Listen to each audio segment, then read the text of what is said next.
Talent awakening, draconic overlord of the apocalypse. अध्याय 6, अप्रत्याशित उदारता। एलिस्टर हेडमास्टर के कार्यालय के विशाल लकड़ी के दरवाजे के सामने खड़ा था। उसकी सारी चीजें पहले से ही एक छोटे से भरे हुए बैग में भरी हुई थीं, जिसे उसने अपनी पीठ पर लटका रखा था। उसके पास शुरू में ज्यादा कुछ नहीं था और ऐसा नहीं लग रहा था कि वह ज्यादा कुछ लेकर जाएगा। मुझे आश्चर्य है कि वह मुझसे किस बारे में बात करना चाहता है, एलिस्टर ने सोचा और दरवाज़ा खटखटाया। अंदर आ जाओ, हेडमास्टर ने जवाब दिया। एलिस्टर को अंदर बुलाया। माफ़ करना, एलिस्टर ने कहा और दरवाज़ा खोलकर कार्यालय में कदम रखा। उसकी आंखों के सामने एक ऐसा दृश्य था जिससे वह बहुत परिचित था। एलिस्टर ने चारों ओर एक छोटी सी नज़र डाली। कार्यालय में कुछ बदलाव देखे। आमतौर पर अव्यवस्थित डेस्क अब सावधानी से व्यवस्थित थी और जिन अलमारियों में आमतौर पर स्क्रॉल और ट्रिंकेट का संग्रह होता था, उनमें अब कुछ अच्छी तरह से चुनी हुई कलाकृतियां थीं। हवा पहले से ज्यादा शांत लग रही थी। उसकी नज़रें मैजिस्टर वेंस पर चली गईं, जो खिड़की के पास खड़ा था और सोच समझकर बाहर देख रहा था। एलिस्टर ने अपना गला साफ किया। आप मुझसे मिलना चाहते थे, सर। मैजिस्टर धीरे धीरे मुड़ा और गहरी सांस छोड़ते हुए बोला। सबसे पहले मैं तुमसे माफ़ी मांगता हूँ, एलिस्टर, उसने कहा। उसकी आवाज़ में अफसोस भरा हुआ था। मेरी पोती यानजी, तुम्हारे प्रति उसका रवैया अनुचित था। एलिस्टर ने बुदबुदाते हुए थोड़ा भौहें सिकुड़ी। यानजी? हाँ, मैजिस्टर ने कहा, खिड़की से दूर जाकर और खुद को बड़ी ओक डेस्क के पीछे बैठाते हुए। वह अपने पिता की तरह है, जितना मैंने सोचा था उससे कहीं ज्यादा। आप देखिए, जब मैं छोटा था तो मैंने उसके पिता को सिखाया था कि केवल परिणाम ही मायने रखते हैं। प्रतिभा, रैंक, उपलब्धियां, स्थिति, ये सब मायने रखते हैं। उसने अपना सिर हिलाया। उसके चेहरे पर अपराध की छाया थी। उसके पिता डी रैंक प्रतिभा के साथ पैदा हुए थे। अपने सर्वोत्तम प्रयासों के बावजूद वह हमेशा इसके कारण अपर्याप्त महसूस करते थे। ऐसा लगता है कि उन्होंने यह विश्वास यानजी को दे दिया। मैजिस्टर ने फिर से आह भरी। उसकी नज़र फिर से बाहर के नज़ारे पर चली गई। मुझे अब एहसास हुआ, शायद बहुत देर हो चुकी है, कि मैंने उस मानसिकता को बढ़ावा दिया है, और इसके लिए मुझे खेद है। एलिस्टर चुपचाप सुनता रहा, हेडमास्टर के शब्दों के वजन को आत्मसात करता रहा। उसके बाद जो संक्षिप्त मौन हुआ, वह अनकहे शब्दों से भरा हुआ था। क्या इसीलिए आपने मुझे यहाँ बुलाया है, सर? शांत लेकिन स्थिर आवाज़ में चुप्पी तोड़ते हुए एलिस्टर ने पूछा। मैजिस्टर ने उसका सामना किया। उसकी आंखें एलिस्टर को खोज रही थीं क्योंकि उसने देखा कि लड़का अपना सिर नीचे की ओर झुकाए हुए था, आंख से संपर्क करने से बच रहा था। उसने रुककर अपने शब्दों को सावधानी से चुना। नहीं, एलिस्टर, मैंने तुम्हें यहाँ बुलाया क्योंकि मुझे कुछ समझने की ज़रूरत है। तुमने आन्या के प्रस्ताव को क्यों ठुकरा दिया? उसने जो पैसे देने का वादा किया था, उससे तुम अपनी बहन की मदद कर सकते थे और अपना पैर जमा सकते थे, भले ही बाद में तुम्हें गिल्ड से निकाल दिया जाता। कम से कम तब तुम्हारे लिए चीज़ें इतनी निराशाजनक नहीं लगतीं। एलिस्टर ने सवाल का वजन महसूस करते हुए गहरी सांस ली। मैं अपने फैसलों पर दोबारा विचार करने वाला नहीं हूँ, हेडमास्टर। मुझे यकीन है कि तुम मेरे बारे में ये जानते हो। उसने अपना सिर उठाया, अपनी नज़र मैजिस्टर की ओर मजबूती से टिकाए। ये सबको मूर्खतापूर्ण लग सकता है और शायद ऐसा ही है, लेकिन अभी मेरे पास मना करने के अपने कारण हैं। एलिस्टर ने क्षण भर के लिए खुद से अलग देखा। 21 घंटे 6 मिनट 33 सेकंड क्वेस्ट पूरा होने के लिए शेष है। सिस्टम विंडो को देखते हुए उसने सोचा, मुझे समझना होगा कि यह सिस्टम क्या है। अगर क्वेस्ट के लिए विफलता का दंड उतना ही वास्तविक है जितना लगता है, तो मैं खुद को मरने नहीं दे सकता और मियू को पीछे नहीं छोड़ सकता। गिल्ड में शामिल होने का मतलब होगा कि मुझे पंजीकरण करवाना होगा, मेरे लिए गिल्ड सदस्य की वर्दी बनवानी होगी और मुझे आवाज़ दिया जाएगा। इन सभी घटनाओं के साथ एक दिन आसानी से गुजर सकता है। एक संभावना है कि यह वास्तव में सिर्फ एक प्रतिभा विंडो त्रुटि हो सकती है और मैं एक बहुत बड़ी गलती कर रहा हूं, लेकिन ये जानते हुए कि थोड़ी सी संभावना पर क्या हो सकता है कि यह वास्तविक है, तो मेरे पास कोई अन्य विकल्प नहीं है। मैजिस्टर ने एक पल के लिए उसका अध्ययन किया, फिर धीरे से सिर हिलाया। उसकी आंखों में समझ की झलक थी। बहुत अच्छा, एलिस्टर, मैं आपकी पसंद का सम्मान करता हूँ। बस याद रखें, आप जिस रास्ते पर चल रहे हैं वह कठिन हो सकता है, लेकिन इसे चुनना आपका काम है। एलिस्टर ने जवाब में सिर हिलाया। धन्यवाद, सर। जैसे ही एलिस्टर जाने वाला था, मैजिस्टर ने उसे आवाज़ लगाई। रुको, एलिस्टर, उसने कहा, अपनी सीट से उठकर उसकी ओर चल पड़ा। एलिस्टर के कंधे पर हाथ रखते हुए उसने आगे कहा, अपनी हथेली आगे बढ़ाओ। हैरान होकर एलिस्टर ने वैसा ही किया जैसा उसे बताया गया था। मैजिस्टर ने उसके हाथ में यूनियन क्रेडिट कार्ड रख दिया। पिन वह संख्या है जो आपके नाम के अक्षरों के अनुरूप होती है, उसने समझाया। हालांकि यह उतना नहीं है जितना आन्या ने पेश किया था, लेकिन इस कार्ड में 40,000 यूनियन क्रेडिट हैं। आपको कुछ बुनियादी उपकरण खरीदने और कुछ समय के लिए खुद का भरण पोषण करने में सक्षम होना चाहिए। एलिस्टर की आंखें आश्चर्य से चौड़ी हो गईं। मैं इसे स्वीकार नहीं कर सकता सर, उसने अपना सिर हिलाते हुए कहा। मैजिस्टर ने धीरे से उसके कंधे पर हाथ रखा। इतना जिद्दी मत बनो एलिस्टर, बस शुक्रिया कहो। हम दोनों जानते हैं कि तुम्हारे पास यूनियन क्रेडिट बहुत कम है क्योंकि तुम इसका ज़्यादातर हिस्सा अपनी बहन पर खर्च करते हो। कभी कभी अपना ख्याल रखना। एलिस्टर की सख्त अभिव्यक्ति एक कृतज्ञता भरी मुस्कान में बदल गई। धन्यवाद सर, उसने गंभीरता से कहा। मैं इसका अच्छा उपयोग करूंगा। अच्छा, मैजिस्टर ने बस मुस्कुराते हुए जवाब दिया। सिर हिलाते हुए एलिस्टर जाने के लिए मुड़ा। जैसे ही उसने अपने पीछे का दरवाज़ा बंद किया, मैजिस्टर ने सोच समझकर अपनी दाढ़ी को सहलाया, खुद से बड़बड़ाते हुए, मुझे उम्मीद है कि वह लड़का अपने और अपनी बहन दोनों के लिए खुशी पाएगा। ये दुखद है, लेकिन मेरे जैसे बूढ़े आदमी के लिए यही सब है। अध्याय 7। एक अपार्टमेंट मिला। अब बाहर अकादमी से सड़कों पर टहलते हुए एलिस्टर ने खुद को एक लंबे काले दुपट्टे जैसे लिबादे में कसकर लपेट लिया। रास्ता छात्रों से भरा हुआ था, सभी बाहर निकल रहे थे। कुछ के चेहरे पर उत्साह के भाव थे, दूसरे हताश दिख रहे थे और कुछ उदासीन दिखाई दे रहे थे। उनकी भावनाएं कहीं बीच में थीं। जैसे जैसे वह चलता गया, एलिस्टर के विचार सिस्टम द्वारा उसे दिए गए कार्य पर वापस चले गए। एक गेट साफ करें, पार्टी के साथ या उसके बिना, और कम से कम 5 राक्षसों को मारें। उसने कार्य के बारे में सोचा। अगर मैं एक पार्टी में शामिल हो जाता हूं और 5 राक्षसों को मार देता हूं तो एक कार्य पूरा हो जाता है, उसने जोर से सोचा। लेकिन अगर मैं अकेले अंदर जाता हूं तो कोई रास्ता नहीं है कि कालकोठरी में केवल 5 राक्षस हों। मैं केवल 5 को मारकर गेट कैसे साफ कर सकता हूं? अचानक सिस्टम ने आवाज़ लगाई। उसकी आवाज़ उसके विचारों को काट रही थी। खिलाड़ी भूल गया लगता है। सिस्टम ने कम से कम 5 राक्षसों को मारने का निर्देश दिया था, न कि केवल 5 राक्षसों को। ये खिलाड़ी को निर्दिष्ट मात्रा से अधिक हत्या करने से नहीं रोकता है। एलिस्टर ने सिर हिलाया क्योंकि उसे एहसास हुआ। ये सही है, उसने खुद से कहा। फिर वह धीरे से हंसा। लेकिन निश्चित रूप से मैं एक पार्टी में शामिल होऊंगा। मैं अकेले कालकोठरी में जाने की कोशिश नहीं करूंगा। मैं इतना शक्तिशाली नहीं हूं और निश्चित रूप से मेरी मृत्यु की इच्छा नहीं है। एलिस्टर व्यस्त सड़क पर आगे बढ़ता रहा। छात्रों की बातचीत की आवाज़ें और शहर की हलचल हवा में भर रही थी। उसके विचार संभावनाओं और योजनाओं के भंवर में थे। उसे खोज के लिए शामिल होने के लिए एक पार्टी खोजने की ज़रूरत थी, लेकिन पहले उसे रहने के लिए एक जगह सुरक्षित करनी थी। अकादमी के छात्रावास अब एक विकल्प नहीं थे और उसे सब कुछ सुझाने के दौरान संचालन के आधार की आवश्यकता थी। उसने अपने लबादे को अपने चारों ओर कस लिया क्योंकि ठंडी हवा सड़क पर बह रही थी। चलते समय उसने रास्ते के किनारे दुकानों और इमारतों पर नज़र डाली, किराए के लिए अपार्टमेंट का विज्ञापन करने वाले किसी भी संकेत की तलाश में। अकादमी के आसपास का शहर हमेशा व्यस्त रहता था, अवसरों और चुनौतियों से भरा हुआ। दुकानों की एक पंक्ति से गुजरते हुए एलिस्टर ने एक नोटिस बोर्ड देखा जिस पर कई विज्ञापन और घोषणाएं लगी हुई थीं। वह उसके पास गया और किराए के ऑफर के लिए कागजात देखे। उसकी नज़र एक फ्लायर पर पड़ी जिस पर लिखा था, किराए के लिए किफ़ायती अपार्टमेंट अकादमी के नज़दीक ग्रीनलीफ रियल्टी में पूछताछ करें। ग्रीनलीफ रियल्टी, उसने खुद से कहा। यह आशाजनक लग रहा था और अकादमी से निकटता एक बोनस थी, क्योंकि अक्सर जब छात्रावास भर जाते थे तो नए नामांकित छात्र बाहरी आवास विकल्पों की तलाश करते थे, जो आमतौर पर सरल और छोटे होते थे ताकि छात्र उन्हें वहन कर सकें। हालांकि प्रधानाध्यापक द्वारा उसे दी गई राशि एक बड़ी राशि थी जो उसे बेहतर विकल्प दे सकती थी, लेकिन उसे अभी भी यह सुनिश्चित करना था कि वह खुद को खिला सके, उपकरण खरीद सके और अपनी बहन के बिलों का भुगतान कर सके। इसलिए एक आसानी से वहन करने योग्य विकल्प सबसे इष्टतम था। उसने पता नोट किया और वहां जाने का फैसला किया।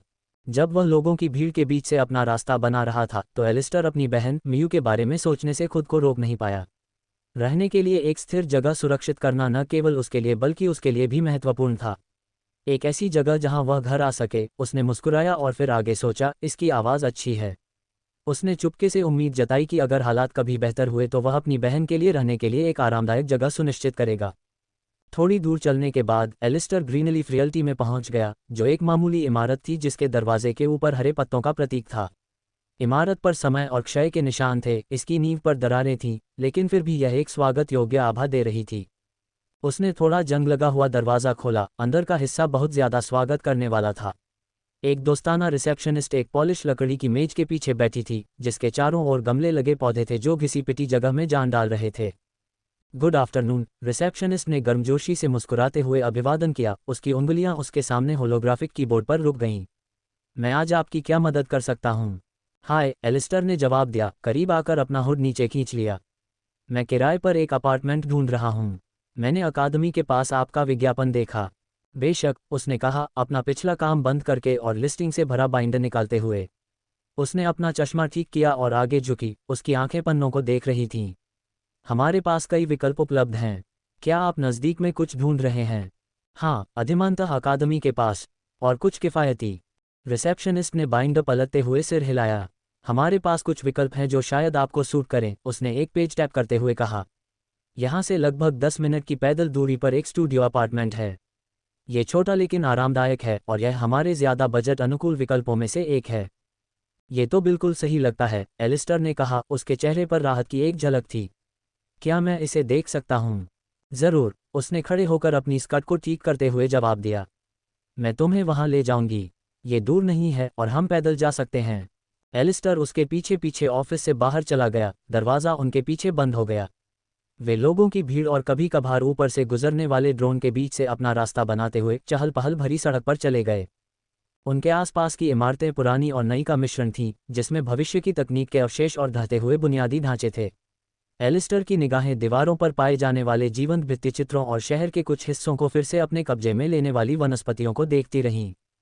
वे एक साधारण इमारत में पहुंचे जो एक बेकरी और एक किताब की दुकान के बीच में थी। ताज़ी पकी हुई रोटी की खुशबू हवा में फैल रही थी, जो किताबों की कुरकुरी, साफ गंध के साथ मिल रही थी। एलिस्टर ने एक गहरी सांस ली, पल का आनंद लिया। इमारत का रूप पुराना था, इसकी बनावट दरारों और रेंगती हुई लताओं से खराब थी, लेकिन इसमें एक खास आकर्षण था। रिसेप्शनिस्ट ने उन्हें एक संकरी सीढ़ी पर ले जाया जो उनके वजन के कारण थोड़ी चरमरा रही थी। उनके कदम दीवारों पर पेंट उखड़ रहा था और पुराने पोस्टर लगे हुए थे। तीसरी मंजिल की लैंडिंग पर उसने एक दरवाज़ा खोला और एलिस्टर के पहले प्रवेश के लिए एक तरफ कदम बढ़ाया। स्टूडियो वास्तव में छोटा था, लेकिन इसमें गर्मजोशी और स्वागत का माहौल था। एक बड़ी खिड़की से सूरज की रोशनी आ रही थी, जिससे पूरे कमरे में सुनहरी चमक फैल रही थी। इसमें एक साधारण बिस्तर, एक छोटी सी मेज और एक कोने में एक छोटा रसोईघर था। एलिस्टर अंदर गया, मेज की चिकनी सतह पर अपना हाथ फिराया और खिड़की से नीचे शहर को देखा। यह मामूली है, लेकिन ये शुरुआत करने के लिए एक अच्छी जगह है, रिसेप्शनिस्ट ने मुस्कुराते हुए दरवाजे पर खड़े होकर कहा। और किराया 500 यूनियन क्रेडिट प्रति माह है, जिसमें उपयोगिताएं शामिल हैं। एलिस्टर ने जगह को देखते हुए सिर हिलाया। यह आलीशान तो नहीं था, लेकिन ये बिल्कुल वही था जिसकी उसे ज़रूरत थी। वह रिसेप्शनिस्ट की ओर मुड़ा। मैं इसे ले लूँगा। बढ़िया, उसने जवाब दिया, उसकी मुस्कान चौड़ी हो गई। चलो कागजी कार्रवाई को संभालने के लिए कार्यालय वापस चलते हैं। अध्याय 8, छापा मारने जाना। एलिस्टर शहर के बाहरी इलाके में खड़ा था, अपनी पोशाक को ठीक करते हुए वह हलचल भरे दृश्य को देख रहा था। उसने अपने नए गियर पर नज़र डाली, एक साधारण चेस्ट प्लेट, कुछ हल्का कवच, एक मोटा दुपट्टा जो जादूरोधी था, और एक खंजर। जैसे ही उसने दुपट्टे के किनारे को छुआ, उसने खुद से सोचा, यह ज़्यादा नहीं है, लेकिन यह एक कालकोठरी पर छापा मारने और उम्मीद है कि मुझे कुछ राक्षसों को मारने की अनुमति देने के लिए पर्याप्त होना चाहिए। उसने आह भरी, ये याद करते हुए कि इस दुपट्टे को सस्ते में पाने के लिए उसे कितनी मोलतोल करनी पड़ी थी। मुझे ये सुनिश्चित करना होगा कि मैं इसका अच्छे से इस्तेमाल करूं और शारीरिक हमलों से बचूं जो इसे नुकसान पहुंचा सकते हैं। मुझे शायद फिर कभी ऐसा अच्छा सौदा न मिले। एक सरल इशारे के साथ उसने दुपट्टे को अपनी गर्दन के चारों ओर कस लिया और शहर के बाहरी इलाके में चलना शुरू कर दिया, वहां इकट्ठे हुए लोगों के समूहों को देखते हुए। इस तथ्य के बावजूद कि दुनिया पर बहुत पहले ही सर्वनाश छा चुका था, इसने नए कालकोठरियों को पैदा होने और राक्षसों को बाहर निकालने से नहीं रोका। ये क्षेत्र, जहां कई कालकोठरी पोर्टल खुलते थे, उन्हें मैना जोन कहा जाता था। जो लोग किसी गिल्ड से जुड़े नहीं थे, उनके लिए ये जोन जीविकोपार्जन का एक दुर्लभ अवसर प्रदान करते थे। हवा लोगों की आवाज़ों से भरी हुई थी जो टीम के साथियों को बुला रहे थे। सी रैंक कालकोठरी छापे के लिए डी रैंक हीले की तलाश है। डी रैंक कालकोठरी के लिए एक और सी रैंक टैंक की ज़रूरत है। जल्दी भागो, अच्छी लूट। सी रैंक कालकोठरी के लिए एक टीम बना रहा हूँ। कम से कम सी रैंक प्रतिभा या उससे ऊपर की प्रतिभा होनी चाहिए। एलिस्टर ने आवश्यकताओं पर चिंता जताई, उसके कंधे थोड़े झुक गए। मुझे एक टीम ढूंढनी होगी जो एफ रैंक कालकोठरी पर छापा मारना चाहती हो, क्योंकि मेरे आंकड़े केवल ई रैंक हैं, उसने निराशा में अपनी गर्दन के पीछे रगड़ते हुए सोचा। वह भीड़ भरे इलाके से अपना रास्ता बनाता रहा, उसकी नज़र समूहों के बीच घूमती रही, उम्मीद थी कि उसे कोई कम ज़रूरत वाला व्यक्ति मिल जाए। उसके पैर धूल भरी ज़मीन पर फिसल रहे थे और उसने अपने कंधे पर रखे छोटे बैग का पट्टा ठीक किया, समय के बोझ को महसूस करते हुए। थोड़ी देर तक खोजने के बाद भी उसे कोई उपयुक्त व्यक्ति नहीं मिला। वह रुक गया, आसमान की ओर देखते हुए। उसने देखा कि सूरज ढलने के साथ ही रंग बदल रहे थे। अरे, सूर्यास्त हो चुका है, एलिस्टर ने बड़बड़ाते हुए कहा, उसकी नज़र दूर शहर की विशाल दीवारों के पीछे डूबते सूरज पर टिकी हुई थी। उसने अपनी कलाई हिलाकर सिस्टम विंडो खोली। खोज पूरी होने में 10 घंटे 3 मिनट 12 सेकंड बचे हैं। अरे, सिर्फ 10 घंटे बचे हैं, उसने सोचा। उसकी उंगलियां उसकी जांघ पर घबराहट से टैप कर रही थीं। एक कालकोठरी पर छापा मारने में कम से कम 5 घंटे लगेंगे, यह मानते हुए कि मेरी टीम कुशल है। ये देखते हुए कि मैं एक कम रैंकिंग वाली टीम की तलाश कर रहा हूँ, इसमें आसानी से 8 घंटे लग सकते हैं। और उम्मीद है कि मैं बचे हुए समय में ज़रूरी राक्षसों को मार पाऊंगा। उसने गहरी सांस ली, अपने बालों में हाथ फेरते हुए। लेकिन अगर मैं ये खोज जारी रखता हूँ तो मेरा समय पूरी तरह से खत्म हो सकता है, इससे पहले कि मैं किसी को भी पा सकूं। क्या मुझे अकेले ही कालकोठरी पर छापा मारना पड़ेगा? अकेले कालकोठरी में जाने के विचार से उसका पेट खराब हो गया। उसे यकीन नहीं था कि वह अकेले ही एफ रैंक कालकोठरी पर भी हमला कर सकता है। उसने अपनी मुट्ठी अपनी बगलों में कस ली, अपने सीने में चिंता की गांठ महसूस करते हुए उसने अपने सीमित विकल्पों पर विचार किया। अचानक हलचल भरे माने क्षेत्र के शोर को चीरती हुई एक आवाज़ आई। मुझे आश्चर्य है कि अकादमी की प्रतिभा इस तरह की जगह पर क्या कर रही है। एलिस्टर ने पलटकर लाल भूरे बालों और आकर्षक नीली आंखों वाली एक लड़की का जाना पहचाना चेहरा देखा। उसने उसके जैसी ही एक साधारण पोशाक पहनी हुई थी, जो उनके आसपास के लोगों के साथ घुल मिल गई थी। यह अमेलिया रोज थी, जो एक सहपाठी थी और अपने शांत और संयमित व्यवहार के लिए जानी जाती थी। अमेलिया, एलिस्टर ने थकी हुई सांस छोड़ते हुए पुकारा। काम की तलाश में हूँ, वरना मैं यहाँ क्यों होता? जैसे ही वह एक कदम और करीब आए, अमेलिया के हाव भाव में हल्की जिज्ञासा आ गई। तो तुम्हारे बारे में यह अफवाह सच है कि तुम सबसे ज्यादा क्षमतावान लेकिन सबसे घटिया प्रतिभा वाली जागृत हो? तुमने वाकई एक घटिया प्रतिभा को जगाया है। एलिस्टर के कंधे थोड़े झुक गए और उसने अपनी बाहें अपनी छाती पर रख लीं। क्या तुम इसलिए पूछ रहे हो क्योंकि तुम्हें नहीं पता, या तुम सिर्फ मुझे नीचा दिखाने की कोशिश कर रहे हो? जब ये हुआ तो तुम्हें वहां होना चाहिए था, इसलिए मुझे नहीं समझ आता कि तुम पूछने की जहमत क्यों उठा रहे हो। अमेलिया ने कंधे उचकाए, अपने बालों की लट को कान के पीछे किया। वास्तव में जब मैंने अपनी प्रतिभा को जगाया तो मैं तुरंत अकादमी के मैदान से निकल गई। मैं उन लोगों की तरह नहीं हूं जिनके पास ऐसे लोगों के लिए जयकार करने का समय है जिन्हें वे मुश्किल से जानते हैं या जो उनके जीवन पर कोई प्रभाव नहीं डालेंगे। एलिस्टर को मानना पड़ा, उसकी बात सही थी। ठीक है, यही बात है। वैसे भी मुझे एक टीम ढूंढनी है ताकि मैं बाद में एक कालकोठरी पर छापा मार सकूं। अमेलिया ने हाथ बढ़ाया और उसके हाथ पर हल्के से हाथ रखकर उसे रोका। रुको, अगर तुम किसी टीम की तलाश में हो तो हमारी टीम में क्यों नहीं शामिल हो जाते? हमारे पास सिर्फ एक सदस्य कम है। एलिस्टर ने भौहें उठाईं, उसकी जिज्ञासा बढ़ गई। हम कौन हैं? अमेलिया ने मुड़कर एक डंगॉन पोर्टल के पास खड़े एक समूह की ओर इशारा किया। हमारे कुछ सहपाठी, उसने स्नातक छात्रों के एक समूह की ओर इशारा करते हुए कहा। कुछ ऐसे लोग जिनके बारे में तुम जैसे स्टार को भी नहीं पता होगा। एलिस्टर ने उसकी उंगली का पीछा किया और 2 लड़कों और एक लड़की को देखा। समूह में मौजूद दुबला पतला लड़का हाथ हिला रहा था और अमेलिया को पुकार रहा था, रोज जल्दी करो, हम इंतजार करते करते थक गए हैं। अमेलिया ने हल्के से मुस्कुराते हुए एलिस्टर की ओर देखा। तो तुम क्या कहती हो? एलिस्टर ने उसकी नज़र से नज़र मिलाई, उसका चेहरा गंभीर था। क्या यह है फ्रैंक डेनगॉन है? हाँ, अमेलिया ने सिर हिलाते हुए जवाब दिया। फिलहाल हमारी जैसी टीम यही सब संभाल सकती है। एलिस्टर ने प्रस्ताव पर विचार किया, उसका दिमाग विकल्पों के बारे में सोच रहा था। किसी टीम में शामिल होने से उसके बचने और खोज को पूरा करने की संभावना बढ़ जाएगी। उसने अपने सिस्टम विंडो पर नज़र डाली। खोज को पूरा करने के लिए 9 घंटे 58 मिनट 45 सेकंड बचे हैं। अरे, 10 घंटे से भी कम बचे हैं, उसने सोचा। टिक टिक करती घड़ी का वजन उस पर दबाव महसूस कर रहा था। मेरे पास खोज जारी रखने का समय नहीं है। यह मेरा सबसे अच्छा शॉट हो सकता है। उसने एक गहरी सांस ली और धीरे धीरे सांस छोड़ते हुए सिर हिलाया। ठीक है, मैं आपकी टीम में शामिल हो जाऊंगा। अमेलिया की शांत अभिव्यक्ति एक दुर्लभ अनुमोदन मुस्कान में बदल गई। बहुत बढ़िया, चलो फिर चलते हैं। जब वे समूह की ओर बढ़े तो एलिस्टर ने आखिरी बार अपने गियर को समायोजित किया, ये सुनिश्चित करते हुए कि सब कुछ सुरक्षित है।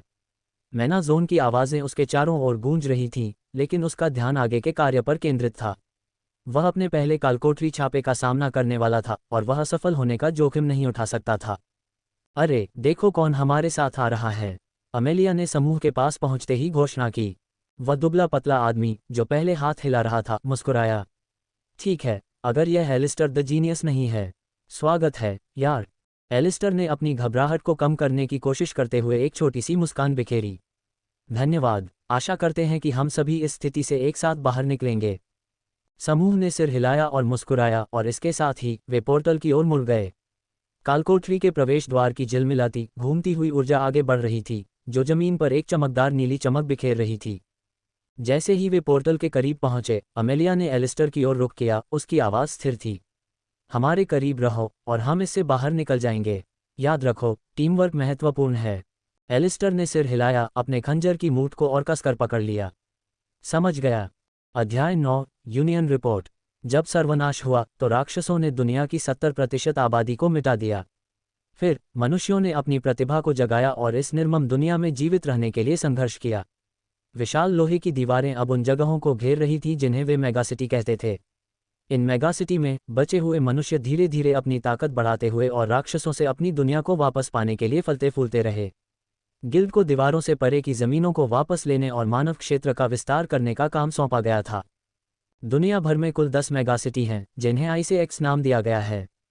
जैसा कि कोई उम्मीद कर सकता है, मेगासिटी X सबसे बड़ी है, जो द यूनियन के केंद्रीय केंद्र के रूप में काम करती है, जो एक विशाल संगठन है जो मेगासिटी से संबंधित लगभग हर चीज़ का प्रबंधन करता है। जीवित विश्व नेताओं से मिलकर यूनियन गिल्ड को मिशन सौंपता है। यूनियन के भीतर एक ही आदमी के पास सारी शक्ति है, यूनियन का अध्यक्ष गैलिस्क, जिसके बारे में अफवाह है कि वह दुनिया की ऐसी स्थिति के लिए आंशिक रूप से जिम्मेदार है। विशाल चमकदार सफ़ेद और नीले रंग की यूनियन बिल्डिंग में, जिस पर एक विशाल नीला यू बना हुआ है, एक महिला इसके हॉल से गुजरी। उसके शरीर का ज्यादातर हिस्सा सफ़ेद और सुनहरे कवच से ढका हुआ था, जो एक तलवारबाज के रूप में उसकी भूमिका को दर्शाता है। उसके लाल बाल उसकी पीठ पर लहरा रहे थे और उसकी आंखों पर एक सफ़ेद पट्टी बंधी हुई थी जिस पर एक सुनहरा क्रॉस बना हुआ था। इसके बावजूद वह पूरी तरह से देख सकती थी। वह गैलिस्क की निजी सहायक ओनामी थी। ओनामी गैलिस्क के दफ्तर के विशाल दरवाजे के पास पहुंची। उसके कदमों की आवाज़ पॉलिश किए हुए फर्श पर धीरे धीरे गूंज रही थी। उसने धीरे से दस्तक दी और घोषणा की, सर, मेरे पास एक रिपोर्ट है। अंदर आइए। दरवाज़ों के पीछे से एक आवाज़ गूंजी। अनुमति मिलने पर दरवाजे चरमरा कर खुले और एक विशाल दफ्तर दिखा जो नर्म परिवेशी रोशनी में नहाया हुआ था। कमरा होलोग्राफिक खिड़कियों के संग्रह से भरा हुआ था, जिसमें विभिन्न डेटा स्ट्रीम और रिपोर्ट प्रदर्शित की गई थीं।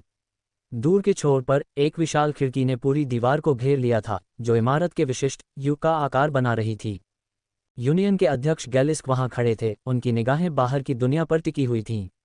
उनके बाल सफ़ेद और भूरे रंग के थे, जिससे उन्हें ज्ञान और अधिकार की आभा मिली। उन्होंने एक भूरे, सफ़ेद और सुनहरे रंग का सूट पहना था, जिसमें प्रत्येक विवरण सावधानी से तैयार किया गया था। कपड़े में सुनहरे क्रॉस जड़े हुए थे, जो यूनियन के भीतर उनकी उच्च स्थिति का प्रतीक थे। यूनामी ने उनके विशाल डेस्क के सामने रुककर चुप रहने का फैसला किया, क्योंकि वह उनके विचारों को बाधित नहीं करना चाहती थी। वह धैर्यपूर्वक प्रतीक्षा कर रही थी। एक पल के बाद गैलिस्क खिड़की से दूर चला गया। उसकी पीली आंखें उस पर केंद्रित थीं। उसकी अभिव्यक्ति हालांकि कठोर थी, लेकिन जब उसने उसकी उपस्थिति को स्वीकार किया तो वह थोड़ा नर्म हो गया। अपनी रिपोर्ट शुरू करो। यूनामी ने अपना सिर थोड़ा झुकाया और अपनी रिपोर्ट शुरू की। सर, हमें बाहरी क्षेत्रों में हाल की गतिविधियों के बारे में नई खुफिया जानकारी मिली है। गिल्ड ने मेगासिटी 3 की दीवारों से परे कुछ भूमि को पुनः प्राप्त करने में महत्वपूर्ण प्रगति की है। हालांकि नए स्थापित चौकियों के पास उच्च स्तरीय राक्षसों के देखे जाने की संख्या में वृद्धि हुई है।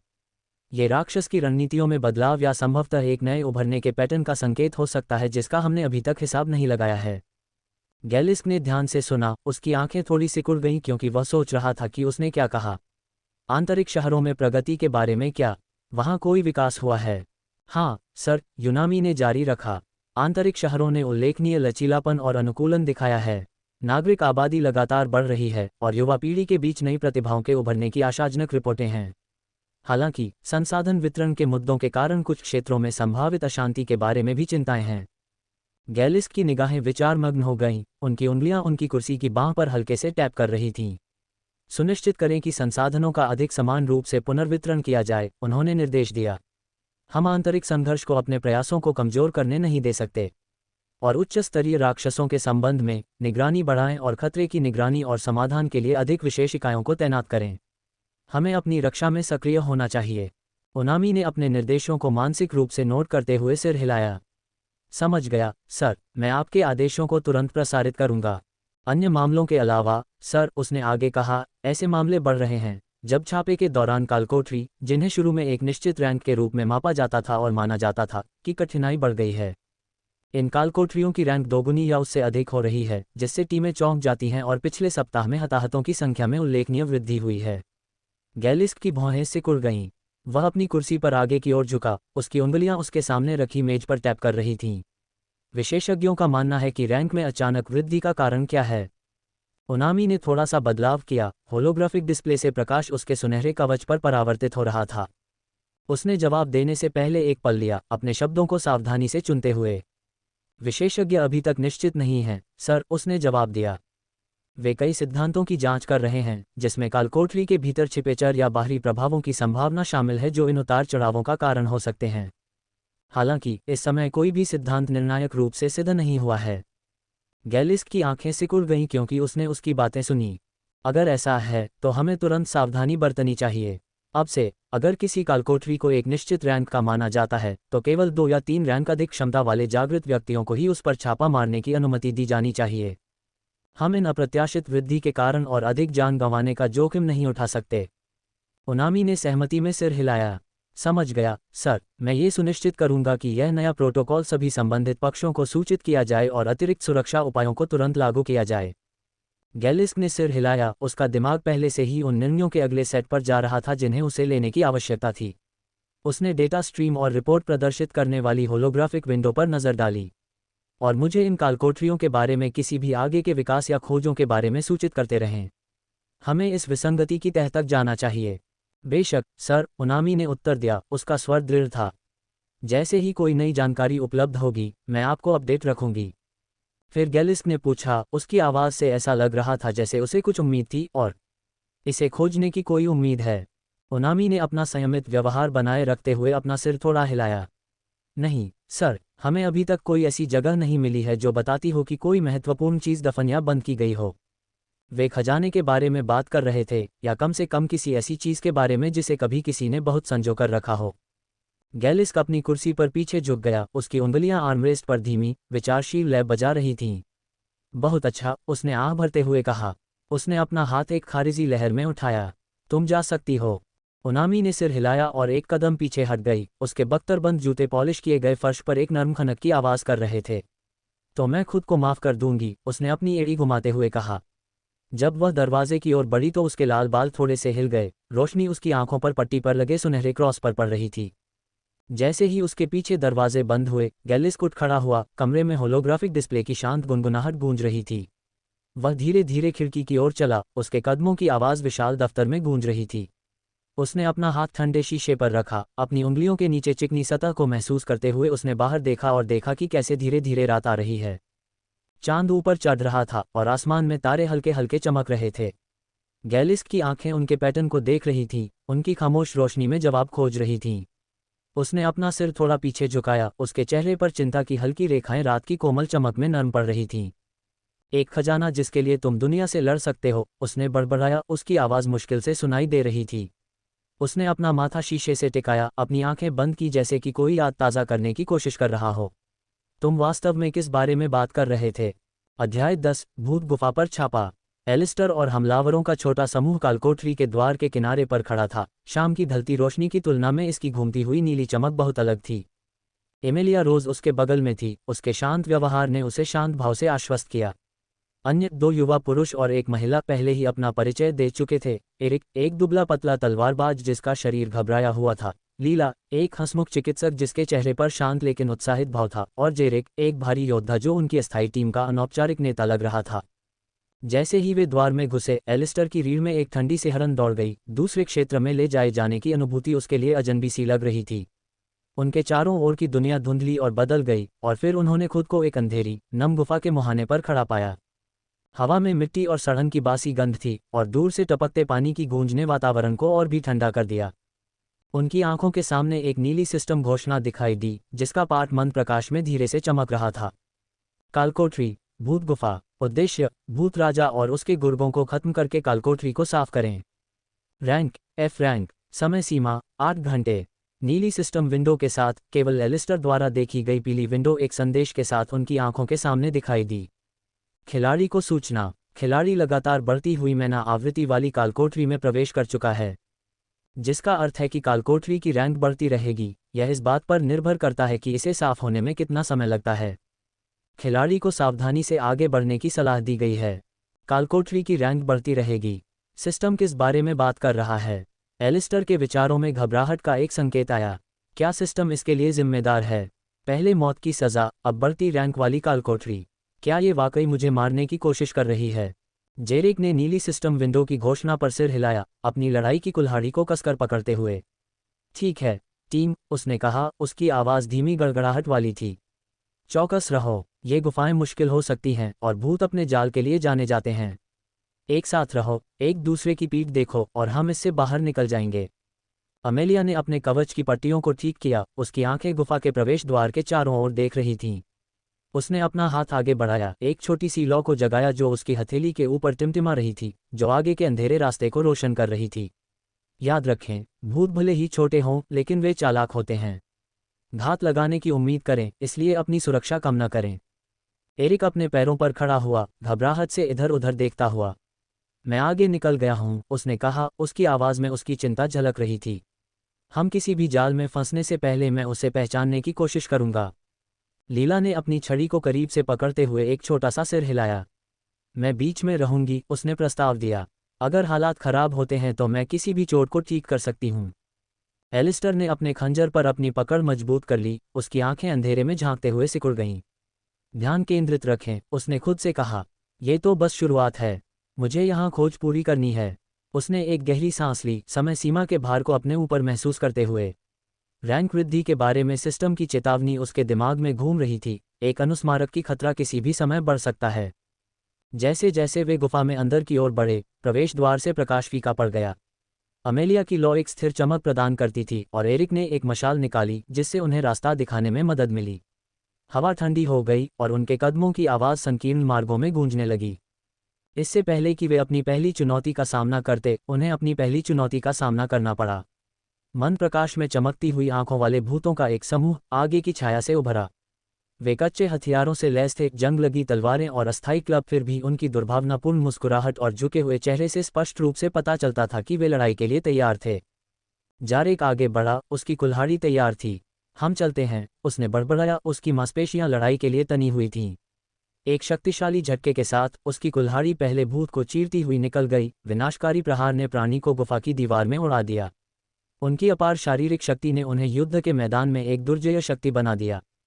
अमेलिया पीछे खड़ी हो गई, अपने मन को केंद्रित किया। उसने अपना हाथ आगे बढ़ाया, जिससे आग की लपटें भूतों की ओर बढ़ गईं। एक साथ कई भूतों को जलाते हुए उनकी चीखें गुफा में गूंज उठीं। भूतों ने कई बार गले से आवाज़ निकाली और हमला किया। एलिस्टर एक तरफ भागा, उसका खंजर हवा में चीरता हुआ नज़दीकी भूत को निशाना बना रहा था। जब उसने उसके पेट में छुरा घोंपा तो वह प्राणी दर्द और गुस्से से चीख उठा, उसका हरा खून गुफा के फर्श पर फैल गया। एलिस्टर ने फिर से सिस्टम की आवाज़ सुनी, स्तर ऊपर। एरिक, पहले घबराए होने के बावजूद, जितनी जल्दी हो सके उतनी तेजी से आगे बढ़ा। उसने अपनी तलवार चमकाते हुए भूतों के हमलों को रोका। अपने बाईं ओर वाले से सावधान रहो, जेरेक, उसने चिल्लाया। लीला अपनी जगह पर खड़ी रही, अपने डंडे को ठीक करने के लिए तैयार रखा। रुको, एरिक, उसने पुकारा, उस पर उपचार मंत्र डालते हुए, जब वह एक भूत से टकराया जो उसे घेरने की कोशिश कर रहा था। उपचार करने की उसकी प्रतिभा महत्वपूर्ण थी, जिसने टीम को लड़ने के लिए तैयार रखा। अमेलिया ने अपने ज्वाला हमलों की बौछार जारी रखी, भूतों को दूर रखा। आगे बढ़ते रहो, उसने आदेश दिया, हमें उन्हें जल्दी से खत्म करना होगा। जब वे लड़ रहे थे, एलिस्टर को अपनी नसों में शक्ति का संचार महसूस हुआ। अभी क्या हुआ था? क्या मैं मजबूत हो गया?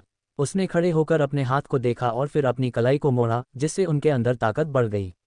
वह मजबूत और तरोताजा महसूस कर रहा था, दिन भर की सारी थकान गायब हो गई थी। क्या ये सिस्टम का असर है? मैंने अभी इसे लेवल अप कहते सुना। एलिस्टर को यह समझ में आने से पहले कि उसने जो कुछ अनुभव किया, उसने देखा कि एक और भूत उसके पास आ रहा है, अपने जंगलगे खंजर से हमला करने के लिए। एलिस्टर बाईं ओर खिसक गया, क्योंकि भूत के खंजर ने उसे हवा में घुमाया। वह एक युद्ध प्रतिभा होने के नाते उसने तुरंत जवाबी हमला किया और अपने खंजर से भूत की तरफ वार किया।